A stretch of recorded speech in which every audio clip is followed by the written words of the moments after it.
pada saat memakamkan jenazah itu saya sebenarnya ketika mau membahas ini pikir-pikir, tetapi perlu saya sampaikan juga, apakah perlu dikumandangkan adzan? Apakah perlu dikumandangkan adzan? Nah, beberapa kali saya mengiringi jenazah itu dikumandangkan adzan. Sebenarnya panggilan adzan itu untuk apa? Panggilan adzan ini sebagai bentuk memanggil orang untuk sholat di masjid. Kalau kita lihat di dalam hadis Nabi, panggilan adzan dimaksudkan untuk memanggil orang sholat di masjid. Kemudian untuk apa lagi? Misalnya yang ada dalilnya, panggilan adzan sebagaimana Nabi bersabda, idza ra'aitum ghaulan fa'adzinu. Kalau kalian melihat hantu, maka kumandangkanlah adzan. Itu juga ada perintahnya. Kalau lihat hantu. Kalau panggilan sholat sudah masyhur di masjid-masjid memanggil sholat dengan adzan.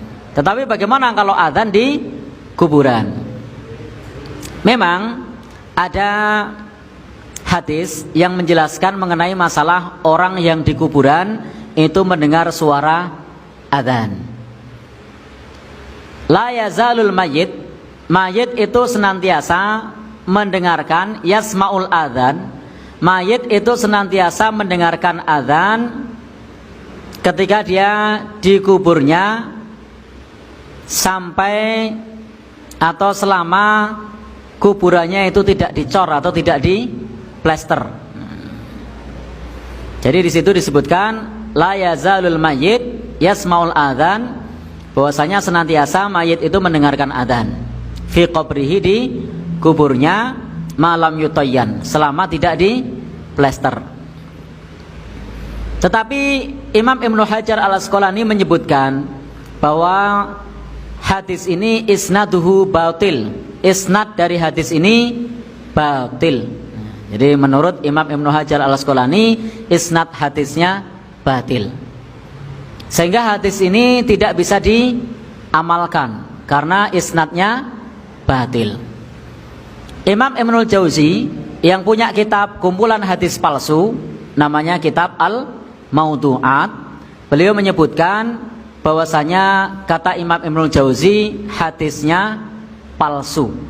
Jadi Imam Ibnul Jauzi menyebutkan hadisnya palsu, kemudian Imam Ibnu Hajar Al-Asqalani menyebutkan isnadnya batil, sehingga tidak bisa diamalkan. Andai pun hadis ini sahih, itu juga bukan berarti maksudnya untuk mengumandangkan adzan kepada orang yang dikuburkan.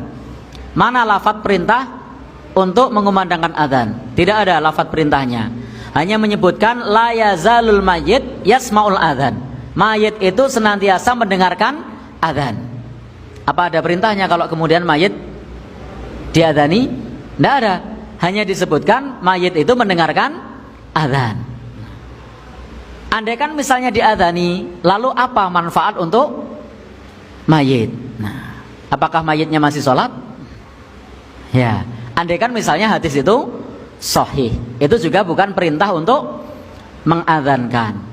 Sebagaimana juga Nabi menyebutkan bahwasanya mayit itu masih yasma'u qur'ani alihim, masih mendengar suara sendal orang yang mengiringi jenazah. Apakah ada anjuran untuk membawa sendal ketika hadir ke pemakaman?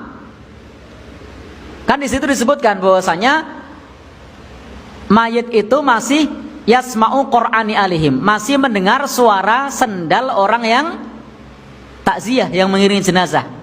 Apakah artinya kemudian disuruh bawa sendal? Tidak, justru malah sunnah melepas sendal. Justru malah sunnah melepas sendal.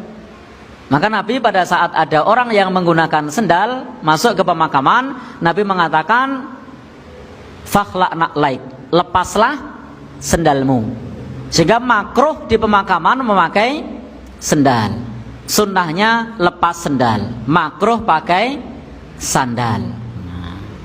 Padahal Nabi menyebutkan di situ, mayit masih mendengarkan suara sendal. Maksudnya terompah ya. Kalau zaman dahulu kan bukan sandal, terompah.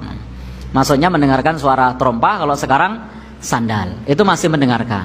Apakah itu kemudian bisa dipahami perintah bawa sendal? Ternyata tidak. Justru malah perintahnya, Nabi perintahkan kepada kita melepas sendal. Sebagaimana hadis mengenai masalah mendengar adzan, la yazalul mayyit yasmaul adzan. Mayit itu senantiasa mendengarkan adzan.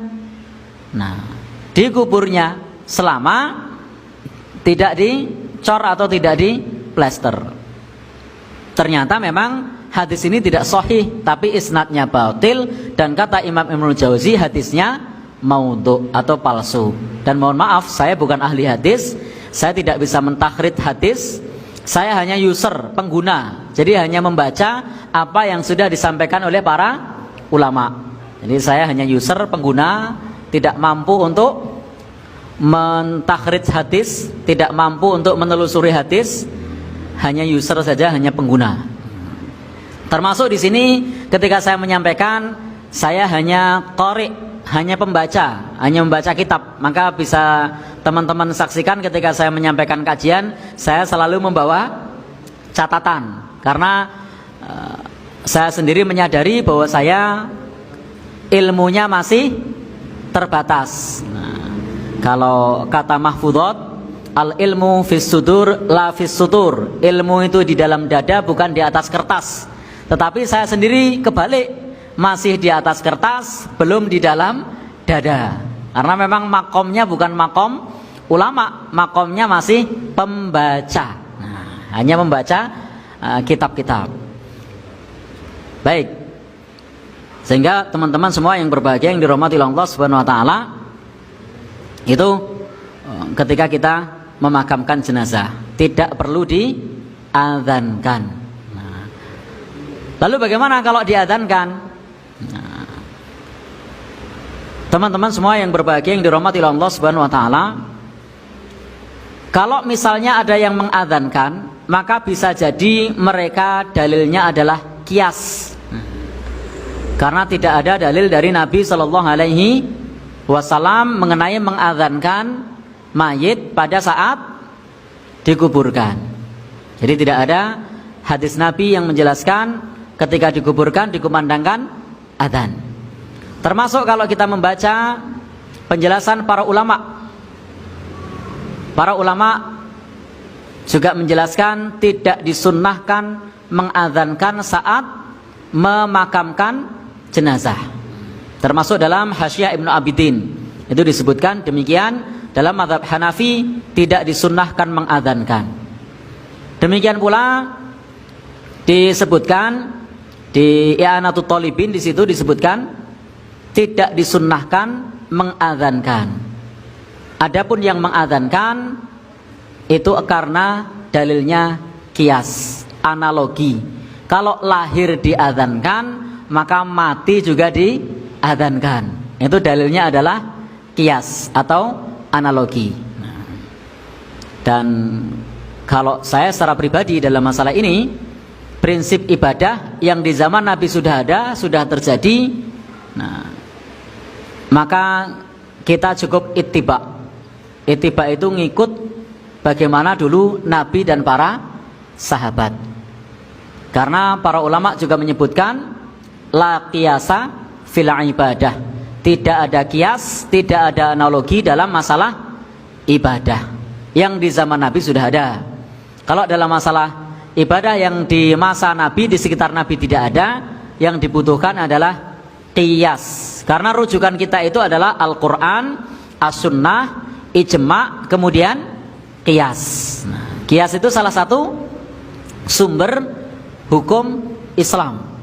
Tetapi jika di zaman Nabi atau di sekitar Nabi waktu itu tidak ada, kita baru qiyas. Kalau di zaman Nabi, di sekitar Nabi sudah ada, kita cukup ittiba, cukup mengikuti. Nah, pertanyaannya sekarang, di zaman Nabi ketika Nabi masih hidup, pernah tidak Nabi dan para sahabat menguburkan jenazah? Pernah. Lalu kemudian diadzani atau tidak? Tidak. Ya sudah.